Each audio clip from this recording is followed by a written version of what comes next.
सभी सुनने वालों का आज की इस गहरी चर्चा में बहुत बहुत स्वागत है। हाँ, स्वागत है आप सभी का। और आज का जो हमारा टॉपिक है ना, वो सच में मतलब बहुत ही दिलचस्प है। हाँ, आज हम एक ऐसे सब्जेक्ट पे बात कर रहे हैं जिसने पिछले कुछ सालों में ग्लोबल लेवल पर ना भारत की पूरी इमेज को बदल कर रख दिया है। बिल्कुल सही कहा आपने, एकदम बदल दिया है। हाँ, तो हमारे पास जो आज का सोर्स है उसका नाम है Jaishankar unfiltered mastermind of Indian foreign policy. और आज की इस डीप डाइव का जो हमारा मिशन है वो ये समझना है कि कैसे एक बिल्कुल शांत चेहरे वाले करियर राजनयिक ने अपनी उस फौलादी मानसिकता से भारत की विदेश नीति को एक नई और बहुत ही मुखर दिशा दी है। और वो इस पूरी नई पॉलिसी के मास्टरमाइंड कैसे बने, ये समझना बहुत जरूरी है। एग्जैक्टली। तो हम इसी सोर्स के बेसिस पर इस पूरी जर्नी को डिकोड करेंगे। बिल्कुल। और ये सब्जेक्ट इसलिए भी बहुत रिलेवेंट हो जाता है क्योंकि देखिए, ट्रेडिशनली जो विदेश नीति होती है ना, वो हमेशा बंद दरवाजों के पीछे बहुत ही नपी तुली भाषा में तय होती रही है।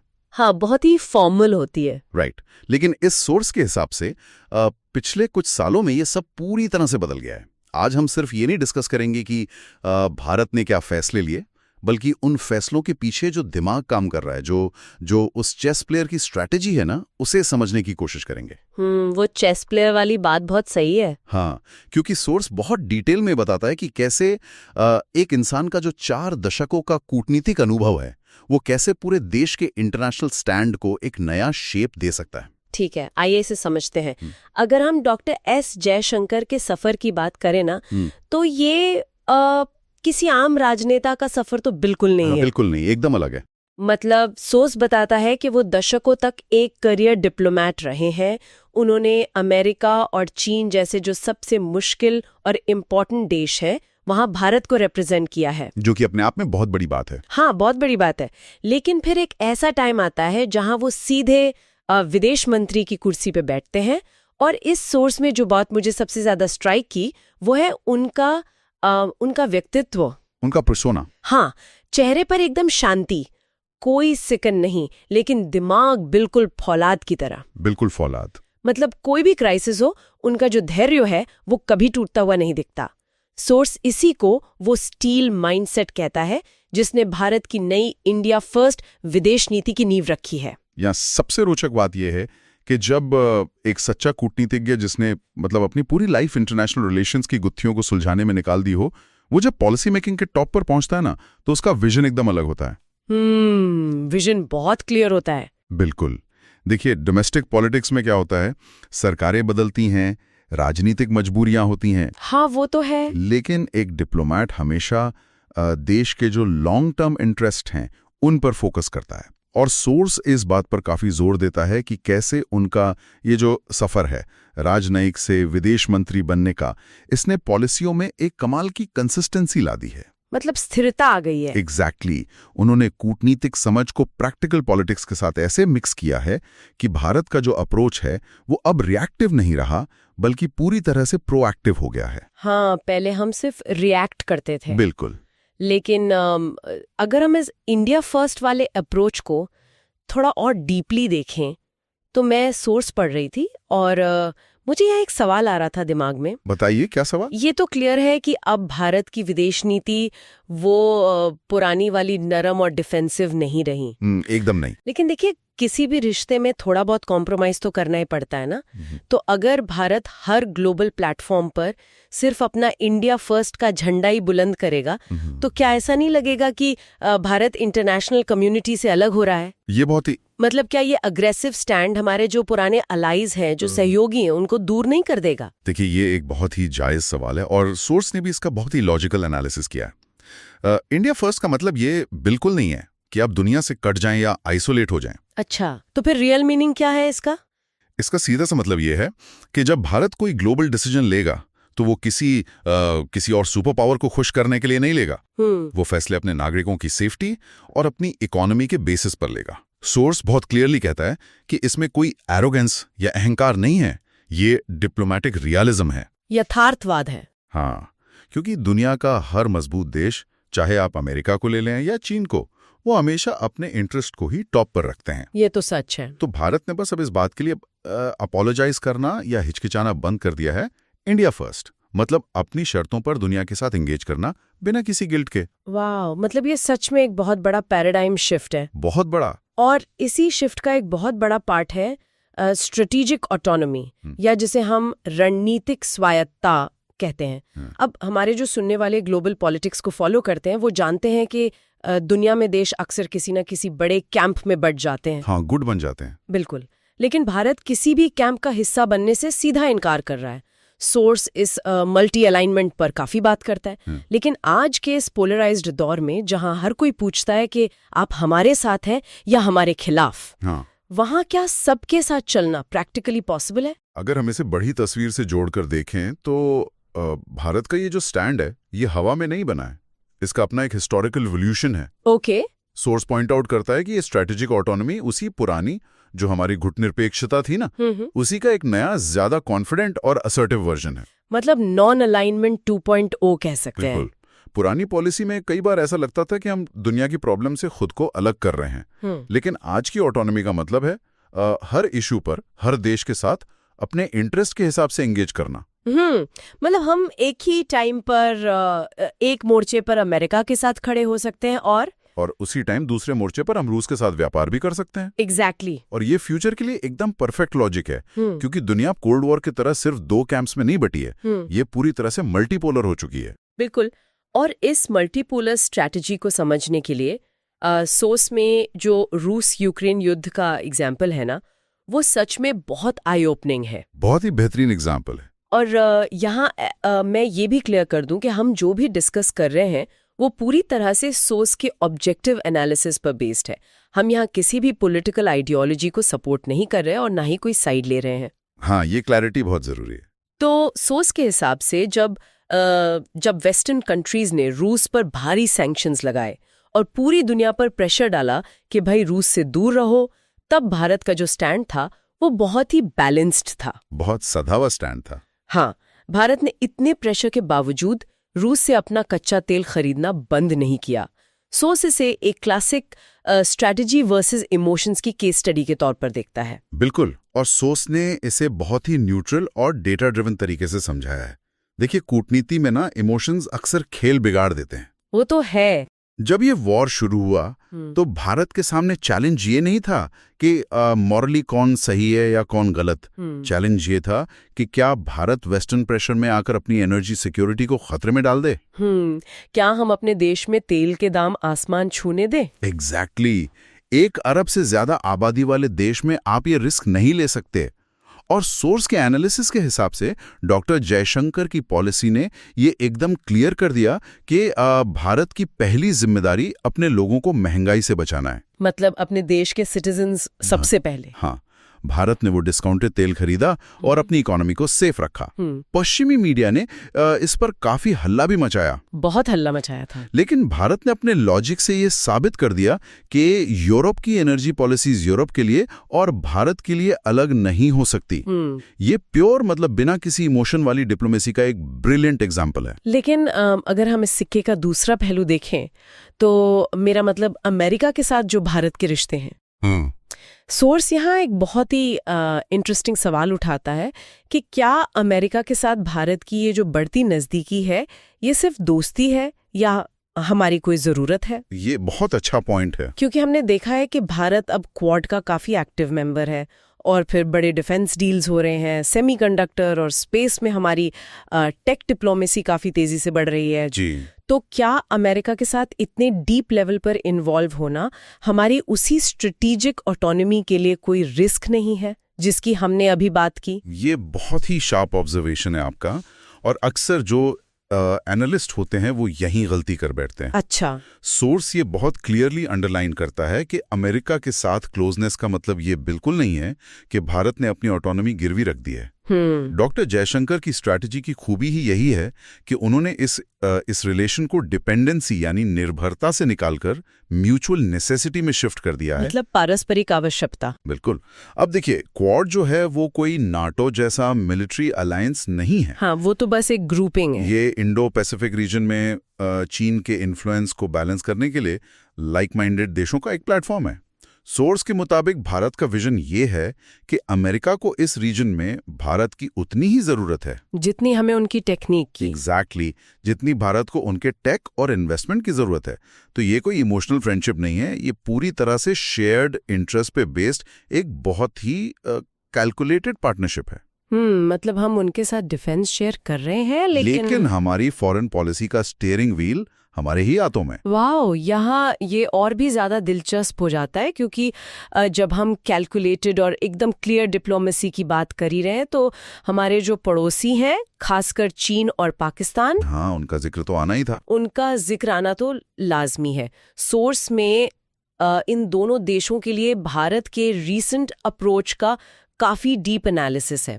और जो बात मुझे सबसे ज्यादा इम्प्रेस करती है वो ये है कि भारत के रिप्लाई में अब कोई फालतू का ड्रामा नहीं होता। बिल्कुल कोई ड्रामा नहीं, कोई आक्रामकता नहीं, कोई चीख पुकार नहीं। मतलब जब बॉर्डर पर चीन के साथ टेंशन होता है तो कोई ओवर द टॉप पॉलिटिकल बयानबाजी नहीं दिखती, सिर्फ फैक्ट्स होते हैं और एक कोल्ड कॉन्फिडेंस दिखता है। और यहीं पर ना एक पूर्व करियर कूटनीतिज्ञ का जो दशकों का एक्सपीरियंस है वो सबसे ज्यादा काम आता है। कैसे? सोर्स के हिसाब से इंटरनेशनल फोरम्स पर अगर आप बहुत एग्रेसिव होते हैं या तेज आवाज में बात करते हैं तो उसे अक्सर इनसिक्योरिटी या कमजोरी माना जाता है। अच्छा। जब आप बिल्कुल शांत रहकर आंखों में आंखें डालकर सिर्फ फैक्ट्स की बात करते हैं ना, तो आप रियल पावर शो करते हैं। वाओ, ये पर्सपेक्टिव बहुत सही है। और चीन की केस में सोर्स बताता है कि डॉक्टर जयशंकर का जो स्टैंड है वो एक लक्ष्मण रेखा खींचने जैसा है। उन्होंने बार बार बिना आवाज ऊंची किए ये क्लियर किया है कि जब तक बॉर्डर पर शांति और नॉर्मैलिटी नहीं होगी तब तक बायलैटरल रिश्ते नॉर्मल नहीं हो सकते। एकदम स्ट्रेट फॉरवर्ड। बिल्कुल सीधी बात है, इसमें कोई डिप्लोमैटिक एम्बिग्विटी नहीं है। चीन जो कोशिश करता है कि बॉर्डर डिस्प्यूट को अलग रखो और इकोनॉमी को अलग चलाओ, वो उस चाल को पूरी तरह रिजेक्ट कर देते हैं। और पाकिस्तान के मामले में भी हमें सेम अप्रोच दिखता है, राइट? मतलब टेररिज्म को लेकर उनका स्टैंड हमेशा बिना किसी लाग लपेट के बहुत सीधा और तीखा रहा है। हाँ बिल्कुल। लेकिन उन्होंने कभी भी उस डिप्लोमेटिक डिग्निटी को या गरिमा को नहीं छोड़ा। एकदम सही कह रही हैं आप। सोर्स बताता है कि उन्होंने पाकिस्तान को लेकर भारत की पॉलिसी को बिल्कुल हाशिए पर यानी मार्जिनलाइज कर दिया है। इग्नोर करने वाली स्ट्रैटेजी। हाँ, अब भारत हर ग्लोबल स्टेज पर बार बार पाकिस्तान का नाम लेकर उसे फुटेज नहीं देता। बिल्कुल। और जब बात होती भी है तो वो बहुत ही नपे तुले शब्दों में आतंकवाद को स्टेट पॉलिसी की तरह यूज करने की आलोचना करते हैं और फिर बस आगे बढ़ जाते हैं। मतलब उसमें ज्यादा टाइम वेस्ट नहीं करते। एग्जैक्टली। ये जो मार्जिनलाइजेशन की स्ट्रैटेजी है ये उसी स्टील माइंडसेट का हिस्सा है जो ये मानता है कि भारत का जो टाइम है वो ग्लोबल इश्यूज के लिए है, ना कि हर वक्त एक ही पड़ोसी से उलझने के लिए। और ये डिग्निटी और क्लैरिटी ना हमें तब भी देखने को मिलती है जब वो फॉरेन मीडिया को फेस करते हैं। ओहो, वो तो बहुत ही कमाल का एस्पेक्ट है। हाँ, मतलब सोर्स में एक पूरा सेक्शन इसी पर फोकस्ड है कि कैसे डॉक्टर जयशंकर ने विदेशी प्रेस कॉन्फ्रेंसेस को एक मास्टर क्लास बना दिया है। बिल्कुल। अक्सर हम देखते हैं कि जो वेस्टर्न मीडिया के जर्नलिस्ट होते हैं वो बहुत ही प्रोवोकेटिव या लगभग हॉस्टाइल सवाल पूछते हैं। उनका मोटिव ही प्रोवोक करना होता है। हाँ, उनका मकसद ही भारत को डिफेंसिव मोड में धकेलना होता है।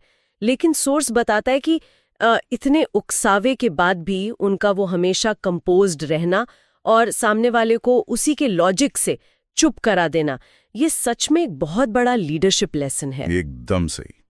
मुझे सोर्स में दिया गया वो इंसिडेंट याद आ रहा है जहां उन्होंने यूरोप की पूरी मानसिकता को ही कटघरे में खड़ा कर दिया था। हाँ, वो इंसिडेंट तो कूटनीतिक इतिहास का एक बहुत ही आइकॉनिक मोमेंट बन गया है।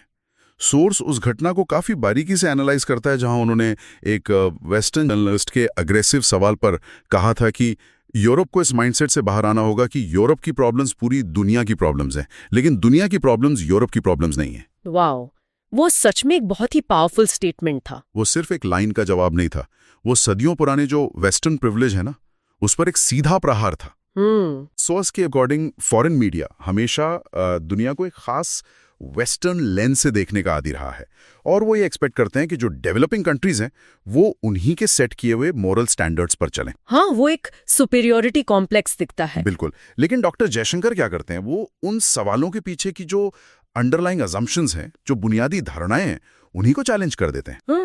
वो हिस्टोरिकल डेटा लाते हैं, उनकी हिपोक्रेसी को एक्सपोज करते हैं और बहुत ही आराम से बता देते हैं कि भाई भारत अब किसी के लेक्चर सुनने के मूड में नहीं है। एग्जैक्टली और यही वजह है कि यूएन और बाकी ग्लोबल प्लेटफॉर्म्स पर भारत का रिप्रेजेंटेशन अब इतना बेबाक लगता है। बहुत बेबाक। सोर्स ने इस बात को भी पॉइंट आउट किया है कि आजकल विदेश नीति जैसे थोड़े बोरिंग या ड्राई सब्जेक्ट पर भी किसी मंत्री के क्लिप्स सोशल मीडिया पर इतने वायरल क्यों होते हैं। हाँ, आजकल यूथ बहुत शेयर करता है ये सब।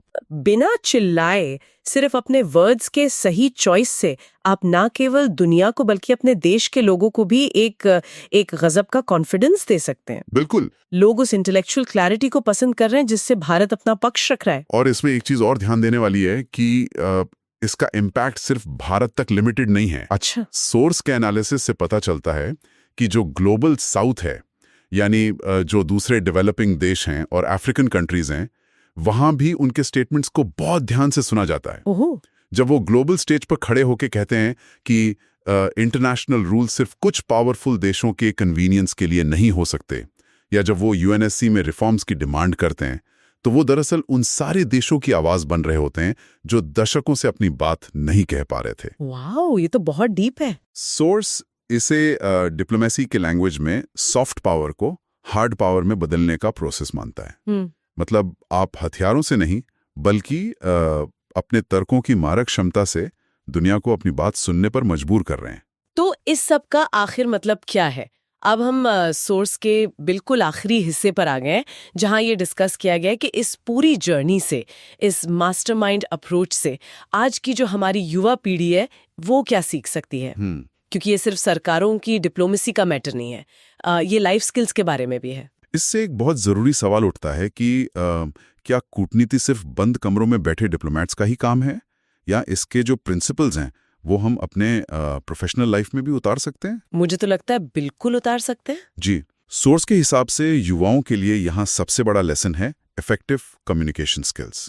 ये सीखना कि अपनी बात को मजबूती से रखने के लिए आपको आवाज ऊंची करने या गुस्सा करने की कोई जरूरत नहीं है। बिल्कुल। आपको बस अपने तर्कों और फैक्ट्स को मजबूत करने की जरूरत है। और जो दूसरा इंपॉर्टेंट लेसन है वो है धैर्य, यानी पेशेंस। पेशेंस तो बहुत जरूरी है। इंटरनेशनल डिप्लोमेसी में ओवरनाइट रिजल्ट्स नहीं मिलते। आपको अपनी जमीन पे टिके रहना होता है और लॉन्ग गेम पे फोकस करना होता है। और मुझे ये भी लगता है कि प्रिपरेशन या तैयारी भी एक बहुत बड़ा फैक्टर है। बहुत बड़ा फैक्टर है, क्योंकि सोर्स बार बार इस बात की तरफ इशारा करता है कि जब वो किसी प्रेस कॉन्फ्रेंस में या किसी ग्लोबल स्टेज पर जाते हैं तो वो हवा में बातें नहीं करते। बिल्कुल नहीं। उनके पास पूरा हिस्टोरिकल कॉन्टेक्स्ट होता है, डेटा होता है, और सामने वाले की जो पॉसिबल चालें हैं ना, उनका पूरा मैप होता है दिमाग में। एकदम सटीक कहा आपने। देखिए, बिना तैयारी के जो कॉन्फिडेंस होता है ना, वो अक्सर अहंकार बन जाता है। हाँ, वो ओवर कॉन्फिडेंस हो जाता है। लेकिन जब आपको सब्जेक्ट की पूरी नॉलेज होती है तो आपका वही कॉन्फिडेंस आपकी सबसे बड़ी स्ट्रेंथ बन जाता है। और सोर्स ये बहुत क्लियरली बताता है कि कोई भी डिसीजन लेते टाइम आपका गुस्सा या आपके इमोशंस आपकी स्ट्रैटेजी के सबसे बड़े दुश्मन हैं। शांत दिमाग ही सबसे अच्छे फैसले लेता है। बिल्कुल, शांत दिमाग ही सबसे फौलादी और एकदम एक्यूरेट डिसीजंस ले सकता है। बहुत ही शानदार और सच में एक बहुत ही विस्तृत विश्लेषण रहा ये। जी बिल्कुल। तो अब टाइम आ गया है कि हम आज के इस एनालिसिस के जो मेन टेकअवेज हैं उनको समेट लें, ताकि हमारे सुनने वालों के दिमाग में पूरी पिक्चर एकदम क्लियर रहे। आज हमने सोर्स जयशंकर अनफिल्टर्ड के बेसिस पर देखा कि कैसे एक बहुत ही एक्सपीरियंस्ड करियर राजनयिक ने विदेश मंत्री की कुर्सी संभालकर भारत की विदेश नीति को इंडिया फर्स्ट के एक नए यथार्थवादी और काफी मुखर रूप में ढाल दिया। बिल्कुल। हमने काफी डिटेल में समझा कि ये रणनीतिक स्वायत्तता क्या है और कैसे भारत बिना किसी कैंप का हिस्सा बने रूस से अपनी एनर्जी नीड्स पूरी कर रहा है और साथ ही अमेरिका के साथ टेक और डिफेंस में पार्टनरशिप भी बढ़ा रहा है।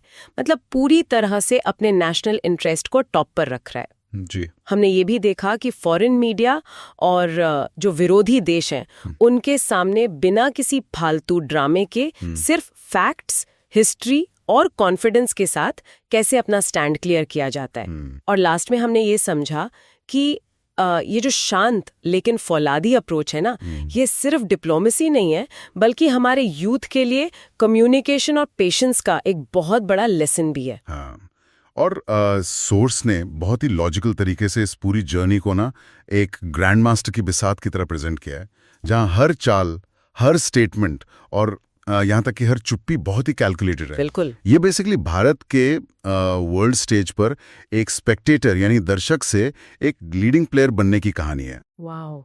और अब इस डीप डाइव को एंड करने से पहले मैं हमारे सुनने वालों के लिए एक ऐसा सवाल छोड़कर जाना चाहती हूँ जो शायद इस सोर्स में डायरेक्टली नहीं पूछा गया था।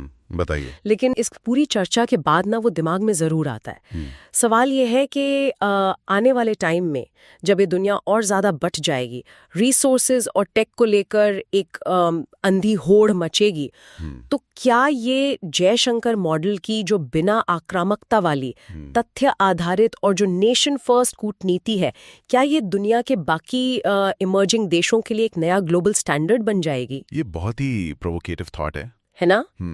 क्या फ्यूचर की जो बाकी सुपर पावर्स हैं वो भी अपने इंटरेस्ट को प्रोटेक्ट करने के लिए इसी शांत लेकिन फौलादी तरीके को अडॉप्ट करने पर मजबूर हो जाएंगी? तो इस विचार पर आप लोग जरूर सोचिएगा। और इसी के साथ ही हमारी आज की ये जो गहरी चर्चा है वो यहीं समाप्त होती है जी। हमें पूरी उम्मीद है कि इस सब्जेक्ट ने आप सभी की जियोपॉलिटिकल क्यूरियोसिटी को थोड़ा और बढ़ाया होगा और इन जो कूटनीतिक स्ट्रैटेजीज की कॉम्प्लेक्सिटीज हैं उनके बारे में और ज्यादा पढ़ने के लिए आपको इंस्पायर किया होगा। बिल्कुल। तो अपना समय देने के लिए बहुत बहुत धन्यवाद। मिलेंगे अगली बार एक नए टॉपिक के साथ। धन्यवाद।